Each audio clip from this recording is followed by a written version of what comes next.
اعوذ باللہ من الشیطان الرجیم بسم اللہ الرحمن الرحیم۔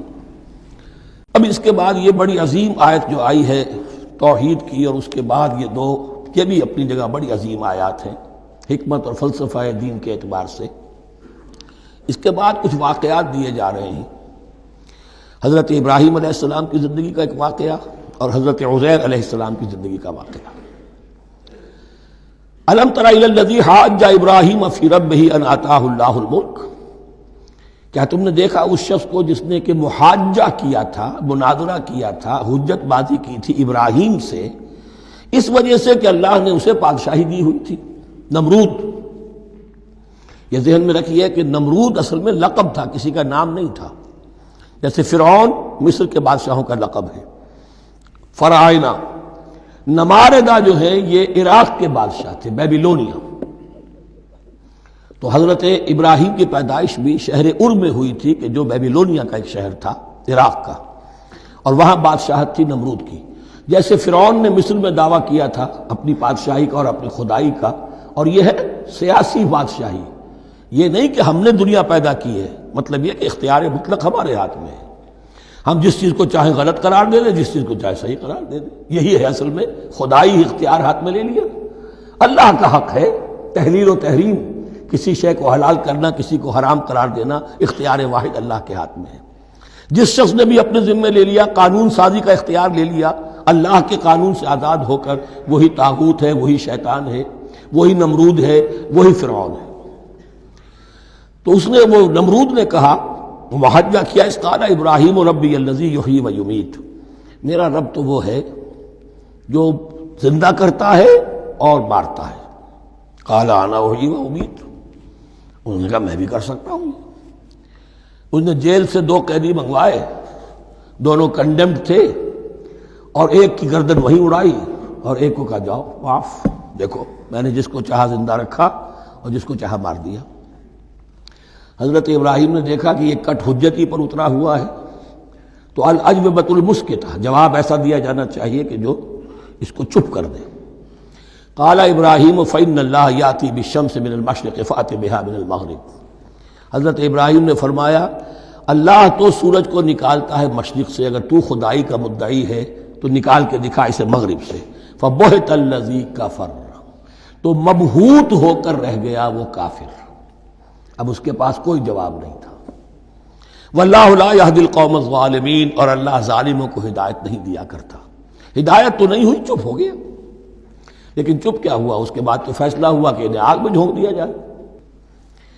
او کالذی مر علی قریۃ وہی خاویۃ علی عروشها، یا پھر اس شخص کے واقعے کو ذرا یاد کرو، کیا تم نے نہیں دیکھا کہ جس کا گزر ہوا ایک بستی پر، اور وہ اوندھی پڑی ہوئی تھی اپنی چھتوں پر۔ اگرچہ مختلف تفاسیر میں مختلف آپ کو شاید اس کی تعبیرات ملے، یہ اصل میں ہوا ہے کہ جب نمرود، جس کا نام تھا بخت نصر، نیبوکیڈنیزر، اس نے 586 قبل مسیح میں، حضرت مسیح سے 586 قبل، اس نے حملہ کیا فلسطین پر۔ دیکھیے عراق اور فلسطین کی، اسرائیل کی اور عراق کی اس وقت بھی سب سے بڑی دشمنی ہے آپس میں، وہی دشمنی جو ہے 2500 سال پرانی بھی ہے۔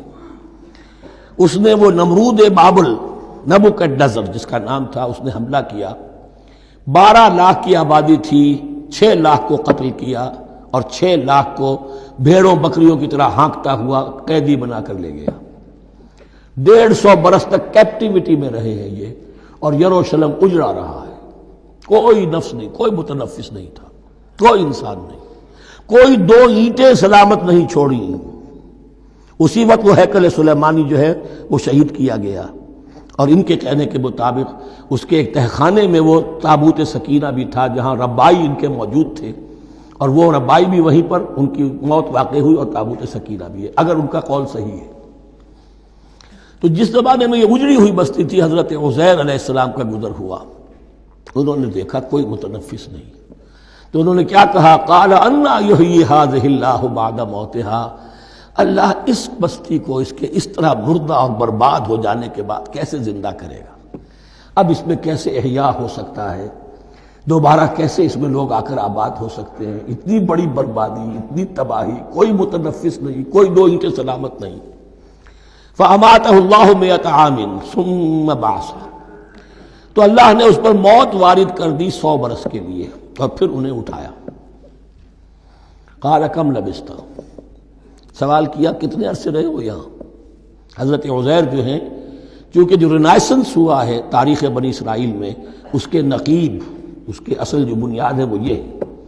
انہوں نے پھر اصلاح کی، جو زوال ان میں آیا تھا اخلاقی اور دینی، پھر یہ اٹھے کمر کس کر جب اللہ تعالیٰ نے یہ مشاہدات کرا دیے، اور پھر جا کر وہاں تبلیغ کی اور دعوت کی دی، اور وہی ان یہودیوں کے اندر جو کیپٹیوٹی میں تھے انہیں پھر اصل دین کی تعلیم دی، روح دین کو زندہ کیا، تو گویا کہ وہاں سے پھر ان کا احیاء ہوا ہے۔ کب لبثت، کتنے عرصے رہے ہوگے تم؟ قال لبثت یوما و بعض یوم، اب اس کو ایسے محسوس ہوا جیسے سویا تھا تھوڑی دیر کے لیے، میں ایک دن رہا ہوں یا دن کا کچھ حصہ۔ قال بل لبثت 100 عام، نہیں، اللہ نے فرمایا نہیں، تم 100 سال رہے ہو۔ فانظر الی طعامک و شرابک لم یتسنہ، تو ذرا اپنے کھانے اور جو مشروب تمہارے ساتھ تھا سفر میں، ذرا اس کو دیکھو، ان کے اندر کوئی بسان پیدا نہیں ہوئی، سڑے نہیں ہیں، ان کے اندر کوئی خرابی پیدا نہیں ہوئی۔ وانظر الی حمارک، آپ دوسری طرف اپنے گدھے کو دیکھو جو تمہاری سواری کا گدھا تھا۔ وَلَنَجْعَلَكَ آیَةً لِلنَّاسِ، وہ بالکل ختم ہو چکا تھا، اس کی ہڈیاں ہی رہ گئی تھی، گوشت گل چکا تھا، کچھ نہیں تھا، 100 برس۔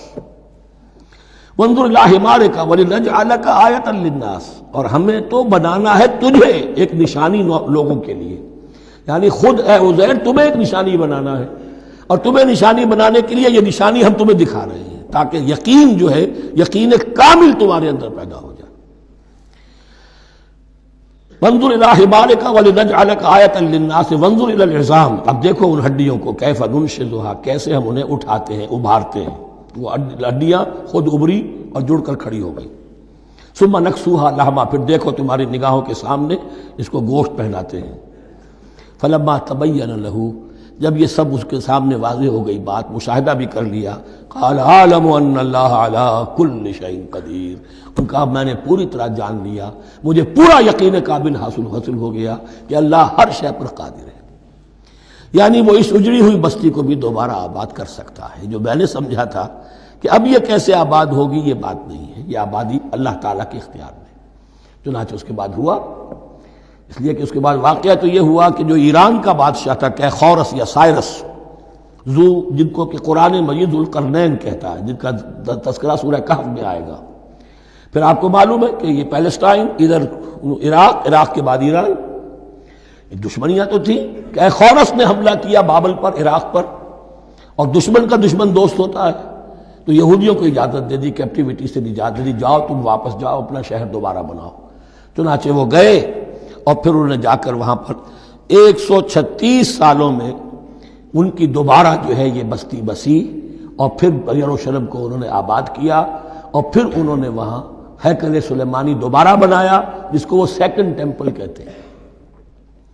وہ سن 70 عیسوی میں ٹائٹس رومن جنرل کے ہاتھوں تباہ ہوا تھا، جو اب تک تباہ ہوا پڑا ہے۔ 1927 برس سے ان کا کعبہ زمیں بوس ہے، یہ نوٹ کر لیجئے اس بات کو۔ اسی لیے آگ لگی ہوئی آج دنیا بھر کے یہودیوں کے دلوں میں۔ اب تو ہماری حکومت ہے وہاں پر، ہم اپنا یہ جو بھی کچھ یہاں پر اس احاطے میں بنا دیا گیا ہے سب کو ختم کریں گے اور اپنا ہیکل سلیمانی بنائیں گے۔ اس کے بلو پرنٹس بن چکے ہیں، نقشے بن چکے ہیں، ہر چیز تیار ہے، بس کسی دن کوئی ایک دھماکہ ہوگا، کوئی بم جو ہے کہیں پر پلانٹ کیا جائے گا، خبر آ جائے گی کہ کسی فینیٹک نے کہیں وہاں پر جا کر رکھ دیا، جیسے ایک فینیٹک گیا تھا مسجد الخلیل میں اور 70 مسلمانوں کو شہید کر کے خود بھی اس نے خودکشی کر لی تھی، اور ڈاکٹر تھا، امریکن ڈاکٹر گولڈسٹین۔ اسی طریقے کا کوئی فینیٹک جائے گا اور وہ اس کو گرا دے گا، پھر کہیں گے جب یہ گر ہی گیا ہے، جیسے مسجد ایودھیا کا معاملہ ہے، اب گر گئی ہے تو بھائی ہمیں رام مندر بنانے دو، کاہے کو تم اب یہ مسجد کاہے کو بناتے ہو، وہ ہوگا۔ اور یہ میں سمجھتا ہوں کہ چند ہفتوں کی، یہ چند مہینوں کی بات ہے، یہ ہونے والا ہے فوراً۔ صدق اللہ العظیم۔